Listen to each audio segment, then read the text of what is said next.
everybody. This is Kendall, out here in San Diego, California, in the US. And this is going to be a video all about how I use Propellerhead's Reason live, standalone, all by itself, not utilizing Ableton or Mainstage. I don't have a Mac, I have a PC, so I don't have a choice in that regards. So this is how I've been using it for about 4 or 5 years now. Started out on Reason 4, jumped to Reason Essentials, then jumped up to 7, 8, and now 9. Absolutely love it. Favorite program. Do everything in it. So I'm going to share with you how I'm utilizing it live. And I also want to give you a rundown of kind of what I use, how I use it, and how I use the settings on my controller to control everything. So hopefully this will give you some ideas, maybe something that'll help your rig. I've been so blessed and so helped out by all the different people on the Reason Worship Sounds group on Facebook. You know, there's so many people to think I can't even say them all because there's just be so many names. I'd be here forever. But I've learned so much over the last 2 years of being in it, and I'm hoping that this video will give back in some way, whether it helps you, even if it's some small piece of your rig, to improve it or to do something different or to give you the courage to do this. It would be awesome. I'd love to just be able to give back. So first, what I'm going to do is I'm going to tell you a little bit about my gear and my rundown. You see right now I'm in my Reason session. I use Reason on Windows PC, laptops, Dell. It's about 2 years old, and it's Core i3. I've got this thing tuned as possible, and it runs fine. I'd love to upgrade, but right now it's doing everything I need, and it's handling it, so I'm good to go for now. I have a Scarlett 6i6 Focusrite interface that I love. Recently got that about a year ago maybe, and it's just awesome. It's changed my world. Great for everything from playing and recording. Might have heard a motorcycle go by too. We'll see if that comes through in the audio. And I also have a Novation Impulse 61 controller as my main Midi controller, and love that. You'll see once you see my video of it, I've got it all kinds of little white stickers all over it with things to help me remember. Things you don't know about me, even if you've met me online, is that I'm a disabled veteran. Got just a ridiculous amount of health problems. I don't need to bring them up. This is not for sympathy at all. What I'm saying is my memory cannot be trusted, so you'll see the little things I do all over my keyboard to help me remember things. And I'm sure we can all at least appreciate that, of trying to remember things when we're doing all kinds of different praise songs every week. Okay, so now that you've got a rough rundown of what I use for my primary live rig, I'm going to show you the settings and everything that's set up in Reason first. So I'm going to take you over into the main mixer, and this is my most recent addition, if you will. I sometimes just change my art palette, you know, the palette of the different sounds I have available. Sometimes you get bored and just need some new sounds, bringing in new ones, just get bored of what you have. But what you're going to see here, starting on the left-hand side, EM1, EM2, EM3, and pianos, and then there's a drum one in here that is just a temporary thing.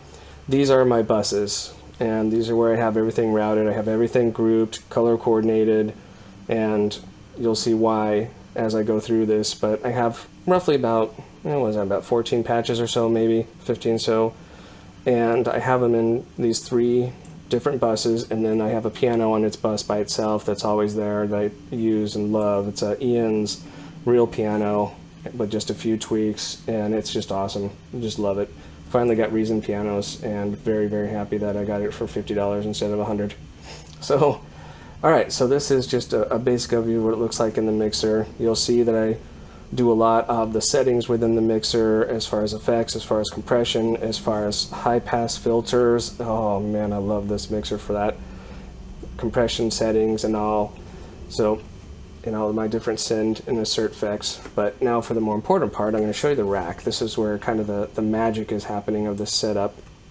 So you're going to see up here, your hardware interface, your big meter, and then you have, sorry, OCD, that drives me crazy. So you have your 4 buses in here. First bus, again, is my main piano. This is a combinator that is the hub of everything. So I have it set up as my piano. Everything comes into here, and it controls everything. So everything comes in on this channel 1, then it basically at the same time pushes out to any other channels that you have set up and configured. So you'll hear, if I come over here and just play my piano with my left hand as I'm using my mouse, you'll see where it's coming in on channels 1, 2, 3, and 4. These are my 4 buses. So when I go to the first actual bus, if you will, bus B, second bus technically, Kelly, this is where I have mainly my pads. And I have a pad on channel 1 here that I always have on. It's a pad that I just love. Came recently out of the collection, and I'll mention this earlier as soon as I can remember the name of the collection, but it's just an awesome pad. I use it now with everything. I almost always have it on, whether I'm using my piano with it, or an organ with it, or Rhodes with it, or strings with it, or whatever. It's almost always there. Even if I'm playing another pad, the combination of the two, it's just so awesome. And that's the real rub of this whole thing. That's the whole goal of this, is you essentially, when you have it set up right, you end up with 4 keyboards that you're controlling from one at all times, and you can bring in keyboard 1 through 4 with a fader and a button for muting. And it's just so slick because you can do so many random combinations. You know, you have these 4 banks and you can just do crazy combinations and mixing on the fly while you're playing. It's just awesome. All right, so again, this is all my patches that I have set up. This equates to MIDI channel 1 through 6. So these are the 6 patches I have set up on bus B, again, my pad bus. Bus C, you'll note here that I don't have anything on channel 1. And this is a trick for handling resources and just keeping this as resource light as possible. Because if you don't have anything on this channel, you can assign a knob, and you'll see how we have a knob assigned to choosing these MIDI channels here in a second. When you pan it hard left, when you throw it all the way hard left, it's going to end up on channel 1. Now, not only are you muted that channel, so to speak, there's nothing being played on it, but you're also shutting down notes on it. So there's no MIDI notes coming in, there's nothing coming in to that channel, so you're essentially completely shutting off that one bus, so it's not using any resources at all. Very, very helpful thing to do to control that resource usage. And in here I have things set up like my strings and extra pads, and different things I can use. Primarily for the strings is where I use that a lot. Bus D, this is where I have my Rhodes, my organs, and then a couple of fun patches just for doing things like kind of Hillsong, kind of the Young and Free Alive type patch that I created a long time ago for Alive, and it's just a fun patch to use. Can't always use it in church, but sometimes. Alright, so that's an overview of the buses. Now, down here in the master section, I don't do a whole lot in here as far as throwing in a lot of different crazy things. For live use, I'm trying to keep it as simple as possible, so just the basic compressor, maximizer, stereo imager. Don't need to worry about settings for that right now. If you want them, let me know. I'll take a picture and shoot them to you or something. It doesn't bother me at all, but for the sake of time, the main points in here, this flower audio loudness meter and this phenomenal rack extension, the Sealy gain. Got to get these, especially the Sealy gain. It uses no resources, and you can use it everywhere, and you'll see I have it everywhere. It's just awesome. Excellent, excellent utility to have. So having those in there is a great visual reference when you're trying to make sure your levels are balanced across patches and buses, and just really, really helps with a problem I've had for the longest time of trying to keep patches in the rough same volume area and not drive your sound guys absolutely crazy. All right, send effects. I have 2 reverbs in here that I love from a long time ago that are all thanks to Ian, the Treetops and the Big Blue. I use those 2 back and forth depending on what I need. I have a coarse flanger, of course a delay, and then the saturation knob, the soft tube. I use that for warming stuff up, literally warm up, and it works great for that. So this is the piano bus here. So you'll see that's the main piano bus, nothing really going on inside it. On the front, this is the main piano combinator I was talking about. And so first I'll go down and show you what all components are in here, which initially was just the piano patch itself. And then I added some of the stuff that makes the magic. And a lot of this was learned from an awesome, awesome friend and great resource in here, Cameron, who did a great workup on how to do this bus setup, teaches you how to set everything up and get it up and running. And he has a free document that's available.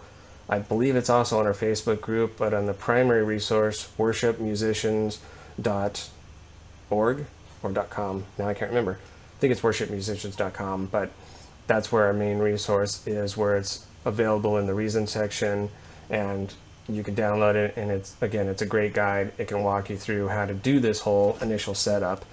One thing I added in here once I went into some more advanced setup is trying to do this bus filter setup, which is really slick. So this is why I have a matrix sequencer in here, and you'll see why it's set up as it is and the things that it does. Then below that I have my CV splitter, which is very, very helpful for this whole thing.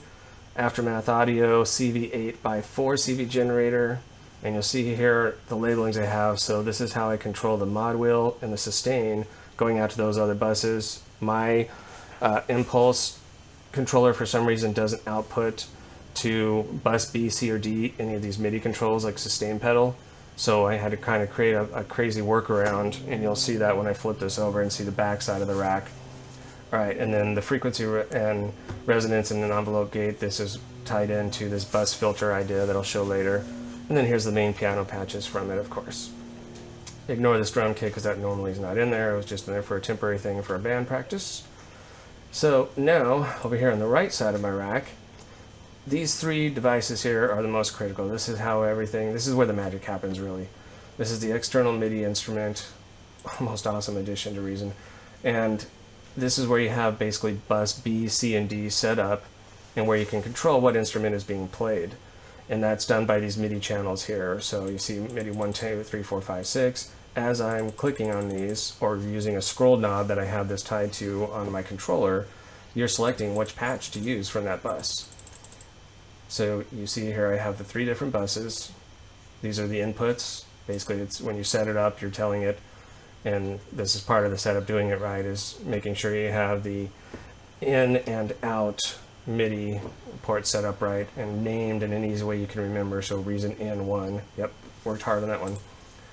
So this is the different buses again. These are the different controls. If you see here on this CC assign, and I've got it set to 64, which is sustain. So this is how I'm controlling the sustain pedal and controlling whether I want that whole bus to be affected by the sustain pedal, which is really nice. So if I want to take all my string patches and not let them have sustain, not let them be affected by the sustain pedal, which is nice, and I'm playing a string along with a piano at the same time in a layer, it's kind of cool to be able to turn off the sustain and not have to worry about that. Or you can keep it on for all of them like I have here. Okay. Now as I scroll down, most of this is pretty straightforward. This is just going to be all the patches. And you'll see here, as I use my mod wheel, notice that you see the mod wheel moving. So this is bank or bus B, and this is my main pad, this awesome pastoral, what's the full name of it? Pastoral Warmth. Amazing, amazing patch. And this is the control of the mod wheel for that. You'll notice that none of the other ones in that grouping are moving. And then I get down here into my other colors, and I've got my rich strings here selected. So you see it's being affected by the mod wheel. Same thing in the third group down here somewhere. There's my organ being affected. Okay, so that's the mod wheel. And you'll see how I have that all set up now that I do the fun part of showing you the back side of the rack. All right. Over here on the left, this main piano, again, this is where the magic also happens, the configuration magic. You see that I have all three of the CVs, CV1 through 3, basically in on the combinators programmer. Where these are being fed from is a CV splitter. Okay, so again, you have your mixer here, you have all your patches related to your piano. I have some duplicated below, which is how this whole real Ian's real piano setup comes in. I added that matrix sequencer that I'll show you here as far as setup, and I'll explain why here in a little bit on how I use it. So the curved CV is coming out of here into the splitter. I have it split out twice, going into CV1 and CV2, so I can configure it and use it in two different ways, two different controls. I have the gate CV coming out, coming into CV3. All three of those then can be controlled, as you'll see, by the programmer here. So if I said I wanted to, let's see, I'm trying to remember where I have my settings for it. I think so. My splitters. There we go. This is the craziness.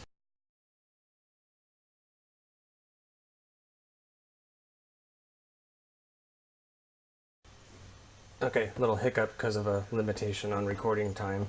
So what I was going into next is showing you this CV 8x4. And again, I think if I didn't already say, this is where a lot of the magic happens and how you control the different buses, being able to control, again, that mod wheel, a sustain pedal, and doing the bus filter setup. So you'll see all these yellow wires coming out. I'll show you where they're primarily going up to, which is these external Midi instruments. Most awesome, excellent thing that Reason's added in a long time. Love it. And the way these are set up and configured is this is essentially bus B, C, and D in order. This is showing the input. So it's coming in from this Reason N1. I'll show you later when I show you the settings of how this is set up. This is showing which MIDI channel. So this is where each instrument is. So channel 1 is my first patch. So this is essentially scrolling through which instrument is being played from that bus. And I have this tied to a knob on my controller, so I can just quickly scroll through and pick which patch I want from the controller. And then this CC assigned being set to 64. This is the sustain, so this is how I'm able to do the sustain. And sending it, I can pick and choose which buses get it. So if I say I don't want any sustain to go into bus B, thus my pad's not being sustained, I could turn it off. Or if I didn't want it to go into the one that I use for my strings and it's a lead string patch and I don't want it to sustain when I'm playing it in a layer of the piano, I can control that, which is awesome.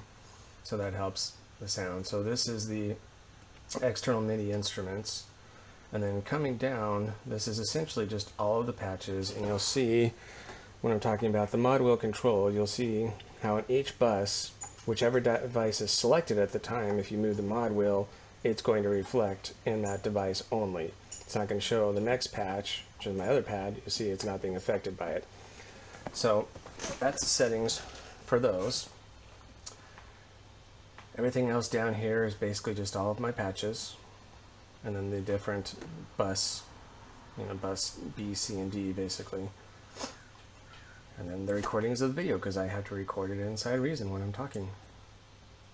Alright, so now I'll show you a little bit of the magic in these settings. I'm going to go into preferences, and I'm going to show you. Sometimes when someone's doing a demonstration, they don't show you every single thing and long enough to where you can actually see how they have their settings done. So for anybody who might be curious about how I have all of my settings done in preferences, here's your chance to take a look at them.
So what I'm going to show you is what my keyboard looks like and kind of how this whole thing works when you have it set up right, as far as how it can be used, whether you're in the lead role, you're doing the main pianos, or you're doing pianos and pads because you're by yourself, or you have two keyboardists or a pianist and a keyboardist. Whatever the situation is, you can configure this easily to facilitate on the fly. You don't have to worry about getting all set up for it or anything. So as far as layering patches on the fly, and doing this all together. I start out, I mentioned it earlier, I have my default pad that I always have going.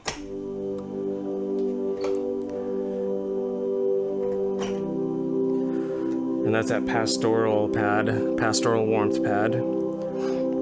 And that's from the Mega Magic pads that he was so gracious to provide to our group. I'll put a link up in the video that refers to these Mega Magic pads because they're just awesome. Alright, so that's the first pad. So that's my first bank. I have of course, my main piano controller. So if I want to, I can just play piano by itself.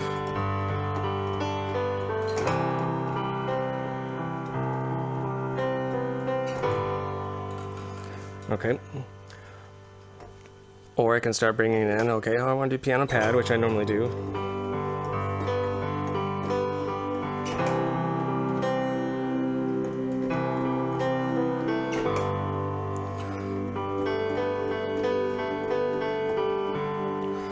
Okay, but here's where the fun starts. So that sounds good if I'm playing a song, you know, I'm doing the, I don't know, the intro to Good Good Father. Not like that though. Let's try that again.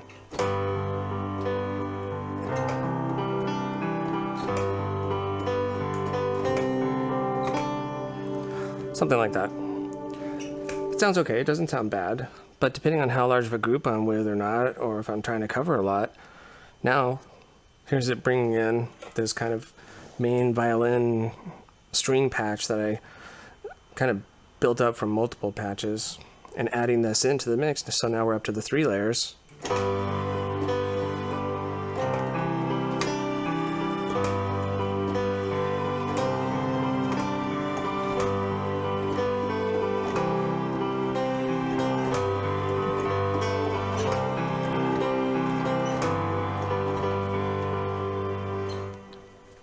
So you can already see that string really cuts through, but you can still hear all of them together. Now if I really wanted to, I could add in a 4th layer. Right now I have it set to another pad. So now I basically have 2 pads going and a piano and that string patch, just for why not? Because you can.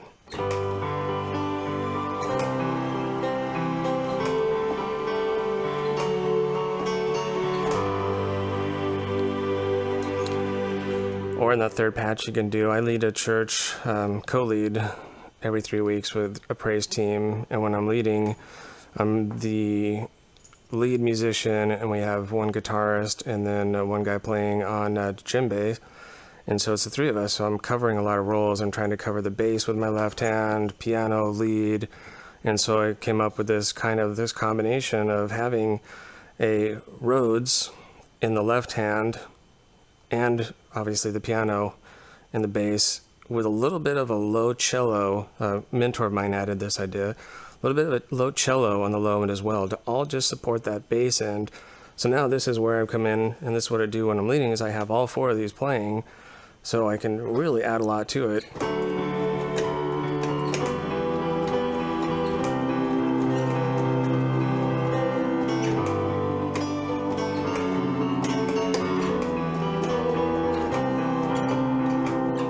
So you can hear that bass in there a little bit.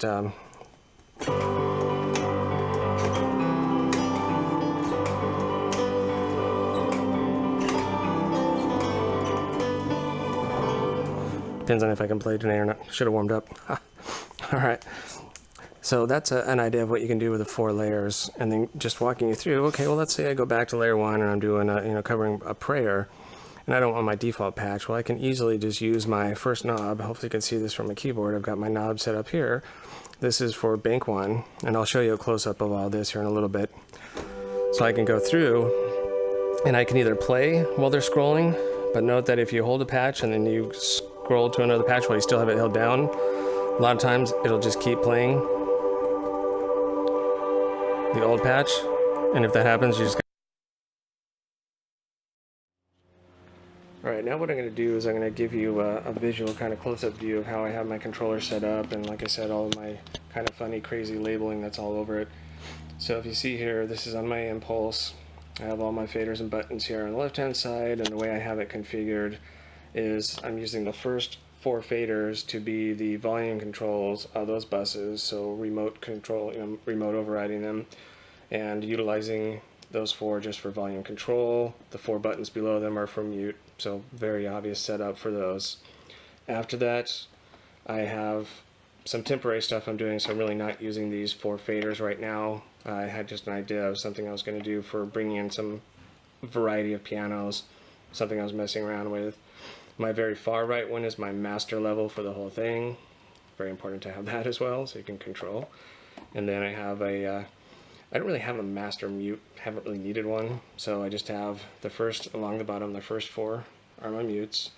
And then this 4 is where I was talking about having a bus filter set up, and this is something that I learned and messed around with from several people, but there was it's just a kind of a fun thing to do. And to give you an idea of what it'll sound like when I'm playing, just do it from a pad, as you should be able to hear in this audio recording. Hopefully it'll come through well enough.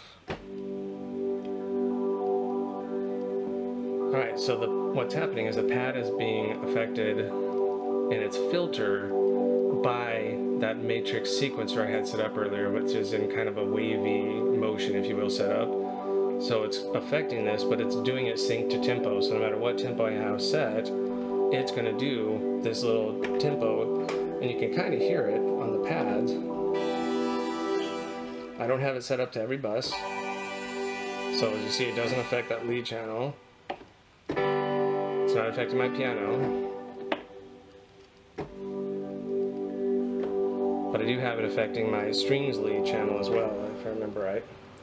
Let's set that one up.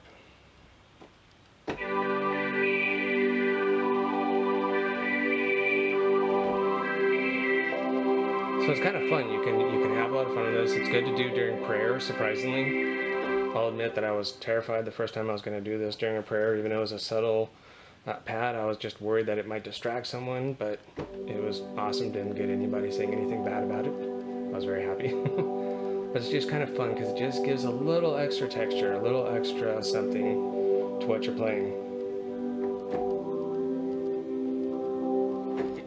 And again, if you're doing the string one, it's a lot more obvious. Okay. Alright, so back to the way I had this set up. So again, what I have to do is I just have to turn all 4 of those on at once to cover all the different requirements to kick the filter on, basically to set up sustain on my first bank to make sure that the sustain works. Filter run, filter on, filter pattern on. All those have to be on for it to be able to click in. And then over here on the right hand side were for my knobs. The top 4, I should say, the top 3, 1, 2, and 3 as labeled. And again, this is my funny writing. I talked about I have a hard time remembering things. Well, this is what I have to do to address it. So this first one is my bank 1, basically, which really ties to bus B, because I don't have one set up for the piano because I don't need it. So bus B, I have set up a 1, so I can just sit here and just see on my display, it just shows me scrolling through them, and I can just go through real easy and pick which pass I want. You get to know that, at least on my setup, I get to know which numbers, and when it bumps up, you can see the small display of when it increases as well. So that's how I have it set up for each of the buses, 1, 2, and 3. So I'm sitting here playing, and I know, oh, I just want to have my main pad. Again, I just do the hard pan to left to make sure it's set always to that pan. If I want to make sure my 2 and 3 are set to base 0 so that they're not using up any resources, again, just I can quickly scroll like that just for it's like a safety blanket. You just boom, you push them over and you don't have to worry about it. This right one I've been using to attempt to control my BPM. Long story, not gonna go there, just being kind of weird. Alright, so these other buttons, I've been using them just for a little bit of fun, and hopefully you can, if I can zoom a little bit better, you might be able to see these. Sorry if this is driving anybody's eyes crazy. So this first one I have set up is my piano delay. So if I'm playing and for some reason I need a delay, I've just got it on a knob. I don't even have to do anything else. I don't have to remember to go add something. It's just boom, right there is a knob, and now I can, if I want to, kick it all the way on, and now I've got a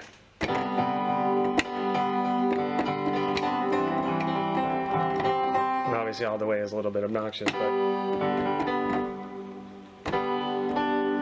I can quickly just dial in how much level I want from all the way.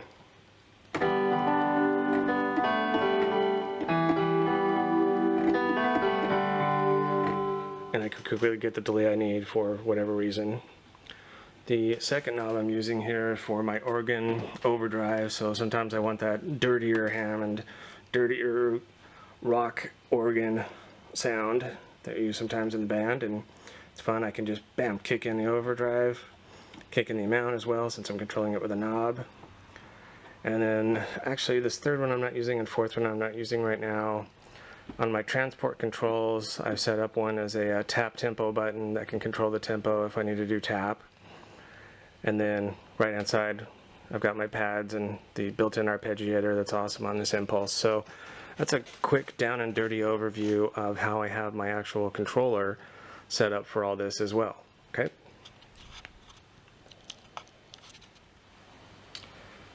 And again, just it's a fun thing to do with this bus filter, and to give you an idea of what it can do when I have these on, I hit all four on to turn it all the way on. I'll explain why here in a second. So you have the piano not being affected, but you can hear the pad, and it's just a subtle, and what it's doing is it's affecting the filter level, filter frequency I should say, and it's doing it based on that pattern I put into the matrix sequencer. It's tempo synced. So it just creates a nice little extra movement that's not real obvious, especially on a patch like this. But if I bring in my string patch, that is being affected by it. Oops, forgot to dial it in. It becomes a lot more obvious.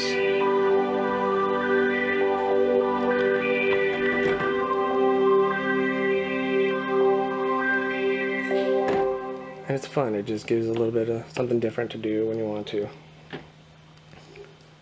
And even if you're doing it while you have other things on, like your piano, you can be doing it and your piano's not being affected because of the way it's configured.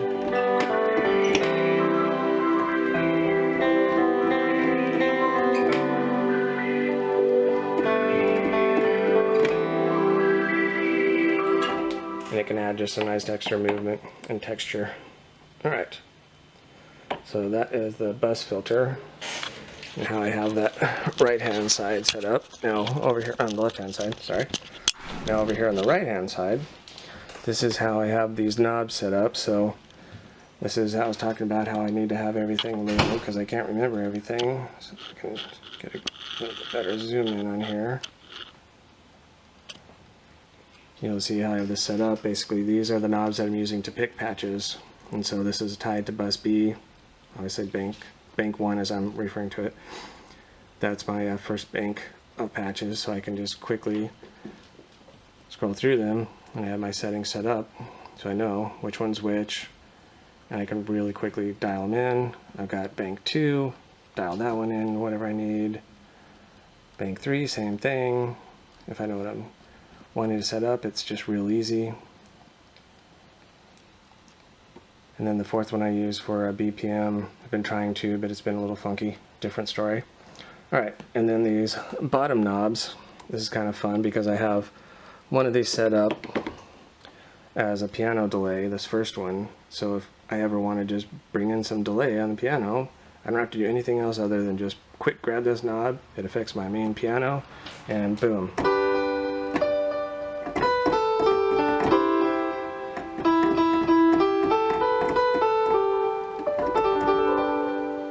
I've got instant delay, I can do insanity delay, or whatever amount you want, just real subtle. I mean, you've got just such easy control over it, and that's nice. The second knob I use is my organ overdrive, so if I'm doing the Hammond and I just want that dirtier rock Hammond sound, I can just quickly bring up the amount of overdrive I'm using, and I have my Hammond sound already set up. Let's see.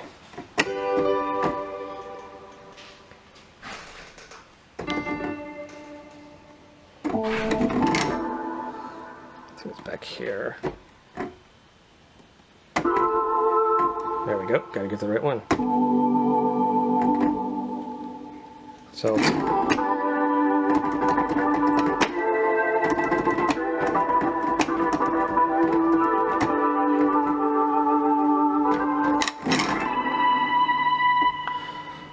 So a little bit of fun with the organ if I need it.